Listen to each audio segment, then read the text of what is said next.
Yahweh, soberano Pai Celestial, no poder do nome do nosso Senhor Cristo Jesus, nos abençoa e nos guarda, nos ilumina e nos guia por um bom caminho. Aleluia. Aleluia. Amém. Hebreus capítulo 7 versos 1 ao 28. Novo Testamento, vida do Pai. Pois esse Melquisedeque era o rei de Salém e sacerdote do Deus Altíssimo, o qual se encontrou com Abraão retornando da matança dos reis e o abençoou, a quem também Abraão deu 1/10 de todos os despojos, sendo primeiramente traduzido Rei de Justiça e depois também Rei de Salém, que significa Rei de Paz.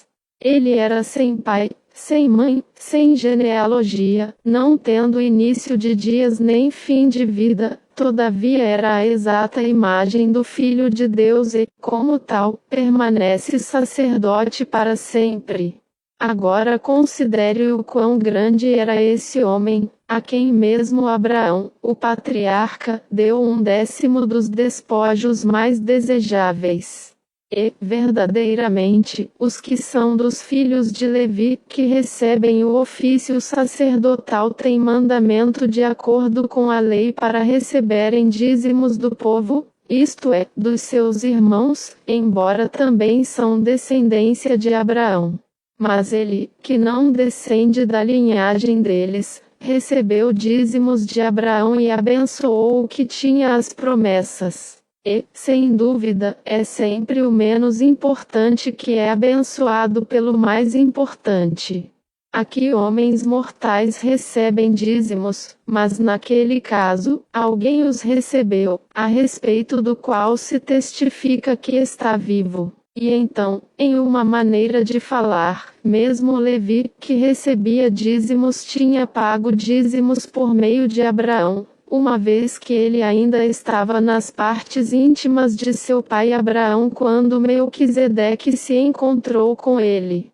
Agora, se a perfeição fosse alcançada através do sacerdócio levítico, pois, sob ele, o povo recebeu a lei, que outra necessidade havia para que outro sacerdote se levantasse segundo a ordem de Melquisedeque, o qual não fazia parte da ordem de Arão? Porque, quando há mudança de sacerdócio, torna-se necessário mudar a lei também. Pois aquele sobre quem essas coisas são ditas pertence a uma outra tribo, da qual nenhum homem serviu no altar.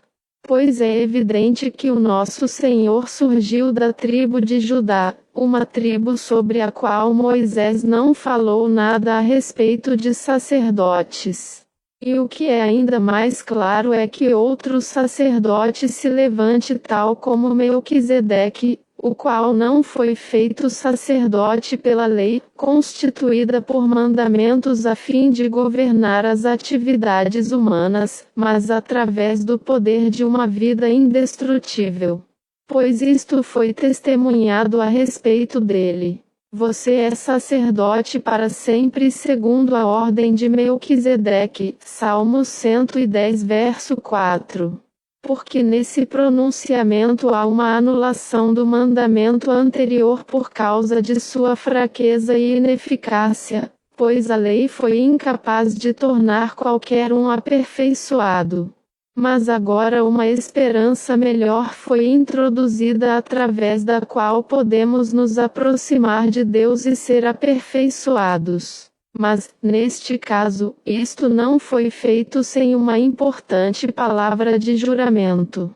Pois, por um lado, eles foram feitos sacerdotes sem a palavra de um juramento, mas ele, por outro lado, tornou-se sacerdote com um juramento feito por aquele que lhe disse: "O Senhor fez um juramento e não mudará sua decisão. Você é sacerdote para sempre, de acordo com a ordem de Melquisedeque." Foi através desse juramento então, que Jesus se tornou o fiador de uma aliança muito melhor. Por necessidade, aqueles sacerdotes eram mais numerosos, pois a morte os impedia de continuarem indefinidamente. Mas ele, porque existe eternamente, tem um sacerdócio que é imutável. Portanto, ele também é capaz de salvar completamente e aperfeiçoar aqueles que continuamente estão se aproximando de Deus por meio dele, já que está sempre vivo a fim de interceder por eles. Pois vimos claramente um sumo sacerdote tal como esse, que uma vez que é santo, sincero, puro, separado dos pecadores e feito mais alto que os céus, não tem uma necessidade diária, como aqueles outros sumos sacerdotes, de oferecer sacrifícios. Primeiramente por seus próprios pecados e depois pelos pecados do povo. Pois ele já fez isso uma única vez, quando ofereceu a si mesmo. A lei apontava como sumos sacerdotes homens que possuíam fraquezas, mas a palavra do juramento que foi após a lei completou todas as coisas ao apontar um Filho que é eterno.